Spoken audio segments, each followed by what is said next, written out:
안녕하세요. 텔류에 오신 것을 환영합니다. 저는 텔류 디자이너 지아입니다. 오늘 할 얘기는 이 영상을 시작하게 된 이유에 대해서 얘기를 해 보려고 합니다. 그동안 쇼츠를 통해서만 여러분들에게 디자인 툴들을 알려드렸었는데 이제는 제가 하고 싶었던 본격적인 이야기를 시작을 해볼 거예요. 자, 여기 한 사람이 있습니다. 그를 두고 피카소는 이렇게 말합니다. 그는 나의 유일한 스승이며 우리 모두에게 아버지 같은 존재이다.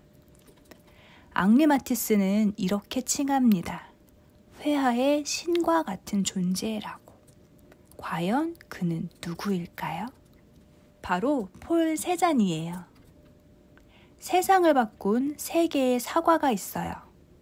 아담과 이브의 사과, 뉴턴의 사과, 세잔의 사과. 스티브 잡스가 애플을 만든 이유가 여기 있을까요? 세잔의 사과는 회화의 혁명이었습니다. 자, 테이블을 보세요. 테이블 위에 사과가 들어있는 접시가 놓여 있습니다. 위에서 내려다본 구도죠. 왼쪽에 녹색 화병과 밝은 색의 둥근 항아리, 뒤쪽에 초록색 길쭉한 병. 윗면을 보세요. 보는 각도가 다 다릅니다. 위에서 내려다보는 각도인지 앞에서 바라보는 건지 한 폭의 그림에 대한 다양한 각도가 숨어 있습니다. 한 폭의 그림에 다양한 시선이 교차됩니다. 비단 구도뿐만이 아니죠. 색은 시점에 따라 달라지고 빛의 변화에 따라서도 미묘하게 달라집니다. 사과의 색이 모두 다르게 표현되어 있어요. 사과가 가진 모든 색과 형태를 하나의 화폭에 담아냄으로써 사과의 본질을 표현하고자 했습니다. 형태가 아닌 본질을 찾는 것. 세잔의 사과는 하나의 화폭에 다양한 시선을 담은 큐비즘의 탄생에 영향을 끼칩니다. 파블로 피카소는 세잔을 아버지와 같은 존재라고 칭했습니다. 세잔은 기본 회화의 틀을 깨고 회화의 구성과 색의 혁명을 일으킨 위대한 화가가 됩니다. 세잔을 통해 비로소 현대 미술이 새롭게 태어났습니다. 혁명에는 이유가 있어요. 무엇이 세잔을 현대 미술의 혁명가로 이끌었을까요?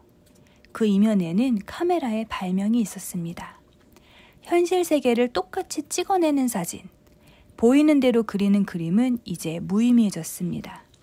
화가들은 보이는 것이 아닌 감춰진 본질을 찾아 나서기 시작합니다. 세잔의 사과는 시선의 전환입니다. 세잔은 사람들이 하나의 시선으로 세상을 바라보지 않는다는 것을 깨달았어요.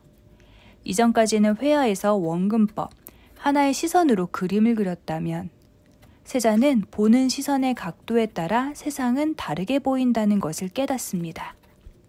사과를 앞에서 볼 때, 위에서 볼 때, 옆에서 볼 때 형태가 모두 다르게 보입니다. 그 모든 모습을 가진 본질은 사과 그 자체인 거죠.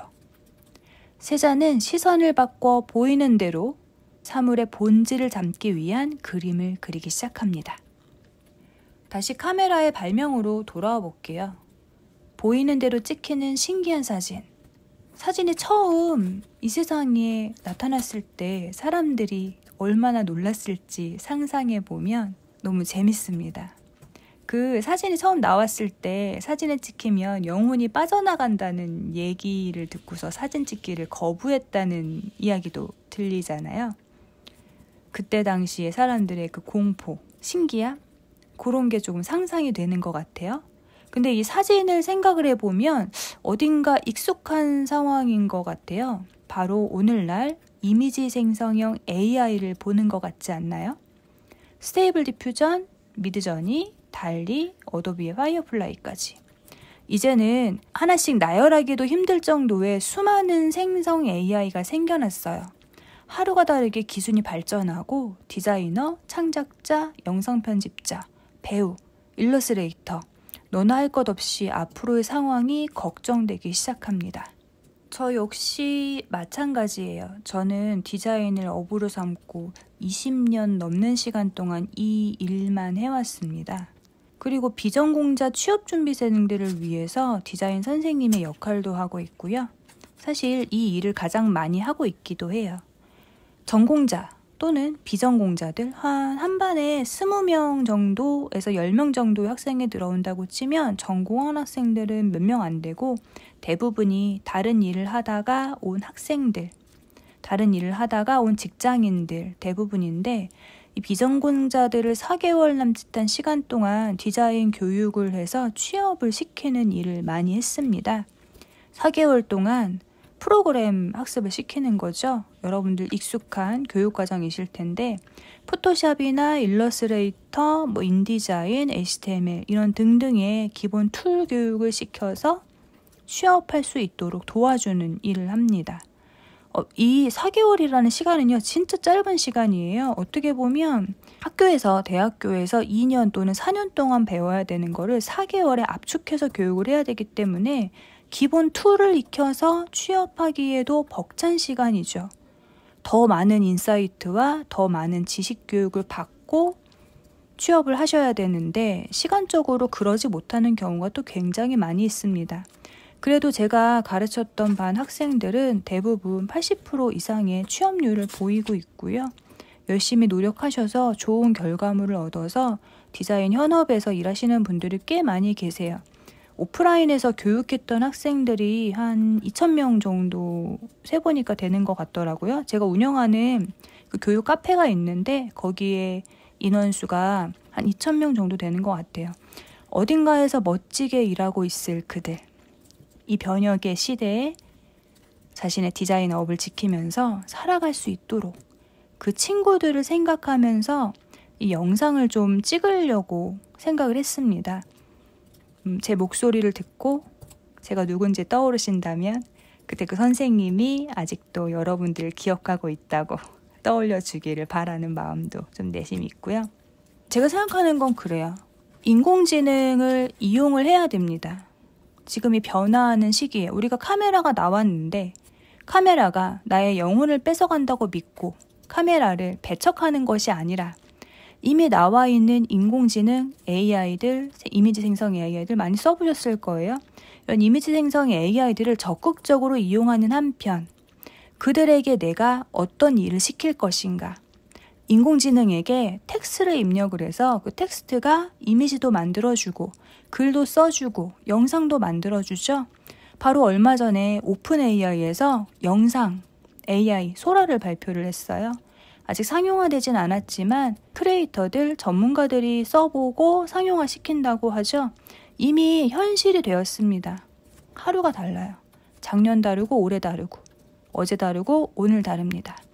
이미 인공지능들이 우리 삶에 깊숙이 들어왔고 언제 우리의 업을 빼앗아갈지 모르는 현실입니다. 이미 현실이 되었고 우리는 카메라가 발명되었을 때 화가들이 겪었던 충격과 공포를 그대로 받고 있습니다. 당장은 아닐 수 있어요. 하지만 그게 내년이 될지 내후년이 될지 10년 뒤가 될지는 아무도 모르는 거죠. 저는 좀 이제 나이가 좀 어느 정도 차고 이제 내가 이 일을 얼마나 할 수 있을까 하는 고민도 하는 시점인데 이런 생각을 좀 많이 해요. 예전에 왜 동네마다 비디오 대여점이 있었어요. 만화책 빌려주는 책방도 있었고요. 그때 제가 학교 끝나면 항상 가던 비디오 대여점이 있었는데 거기 앉아 계시던 사장님, 그 아주머니랑 아들이 같이 운영을 하는 작은 가게였는데 거기에 앉아 계시던 그분들이 좀 많이 생각이 나요. 물론 다른 일을 찾아 열심히 살고 계시겠지만 비디오 대여점이 없잖아요. 이제는 비디오 플레이어도 없고, 그죠? 책을 예전에 아시는지 모르겠지만 만화책을 빌려주던 작은 가게들이, 서점들이 동네마다 있었어요. 이제 몇백 원씩 내고 만화책을 빌려서 보곤 했었는데 그런 가게들이 다 사라졌죠. 넷플릭스 생각해보세요. 넷플릭스도 원래 우편으로 비디오 테이프를 빌려주던 거에서부터 시작한 사업이에요. 더 이상 비디오를 빌려보지 않는 시대에 비디오 가게가 필요한 것인가 생각을 해봐야 되는 거죠. 또 그것도 있어요. 옛날 영화에 보면 극장 간판, 진짜 잘 그리시는 그림 그리시는 분들이 극장 간판을 직접 그리던 시절이 있었죠. 그러다가 DTP, 데스크탑 컴퓨터가 나타나면서 그 분들이 전부 다 일자리를 잃게 됐다는 거. 개인적으로 제가 아는 분들은 아니지만 그 그림을 그리시던 분들이 그 좋은 실력을 가지고 어디로 가셨을까 하는 생각을 어릴 때부터 좀 많이 했던 것 같아요. 저 같은 경우에는 학창시절에 IMF를 겪었던 세대예요. 그래서 주변에 직장을 잃고 위태로운 가정이 되는 경우를 많이 봤어요. 그러니까 자식들이 학생들인데 한창 일해야 되는 가장이 직장을 잃게 되면서 무너지는 집안을 많이 봐왔던 것 같아요. 그래서 좀 그 직업에 대한 애착이 굉장히 강한 것 같습니다. 제가 왜 이렇게 항상 일을 좀 많이 벌리면서 살아가나 생각을 해봤더니 그때의 영향이 가장 크더라고요. 나는 아이도 있고 가정도 있는데 내가 만약에 여기서 일자리를 잃게 되면 우리 가족은 어떻게 되는 것인가? 이런 생각을 좀 은연중에 하고 있어요. 그래서 이 인공지능, 챗GPT, AI가 나왔을 때 앞으로 내가 어떻게 살아야 될 것인가? 어떤 식으로 내가 하고 있는 이 소중한 일을 지켜나가고 제가 그 취업 교육을 하고 있다 보니까 저는 이미 오랜 기간 해왔기 때문에 이 직업의 생리를 너무 잘 알고 있으니까 어떤 식으로 헤쳐나가야 될지 그래도 어떻게 되겠지라는 생각이 있는데 이제 막 디자인을 배우러 온 친구들은 겨우 툴 배워서 디자인 배워서 1, 2년 일을 했는데 그 인사이트가 경력이 쌓이기도 전에 인공지능한테 밀려버리면 이 친구들이 설 자리가 어디인가. 왜냐면 나는 그들을 가르쳤고 그들은 나를 믿고서 따라와 줬고 저 선생님한테 배워서 내가 취업을 했다라는 그런 생각이 있는데 내가 가르쳤던 이 학생들을 끝까지 AS를 관리를 잘 해줘야 되겠다라는 생각을 좀 가지고 있기 때문에 제가 이 영상들을 한번 생각을 좀 해봤어요. 그래서 다시 사과로 돌아와서 세 잔의 사과를 빗대서 한번 생각해 볼게요. 우리에게 필요한 건 보이는 그대로 표현하는 게 아니에요. 무슨 얘기인지 아시겠어요? 세 잔이 보이는 그대로 사과를 그릴 게 아니라 그 안에 들어있는 본질을 그리고자 했어요. 사람은 인공지능이 아니에요. 인간 고유의 인문학, 세상을 바라보고 통찰할 수 있는 능력, 깊은 사유에서 오는 시선의 전환, 오직 사람만이 할 수 있는 것들이 있어요. 인문학적 디자인, 인문학으로 문학을 바라보고 철학을 바라보고 사람만이 할 수 있는 그 깊이 있는 통찰이 필요한 시대라고 생각을 합니다. 물론 인공지능을 활용할 수 있으면서 내가 시선을 전환해서 과연 사람으로서 할 수 있는 인공지능을 다룰 수 있는 능력이 무엇인가 아무리 떠올려봐도 예술밖에 없더라고요. 이 예술이라고 하는 거는요, 내가 거장들, 회화들, 명화처럼 잘 그리자는 게 아니에요. 예술로 바라보는 세상, 사람다움으로 바라보는 세상, 그것을 바라볼 수 있는 지식, 그것들을 여러분들과 함께 나누고 싶어서 이 영상 찍게 됐고요.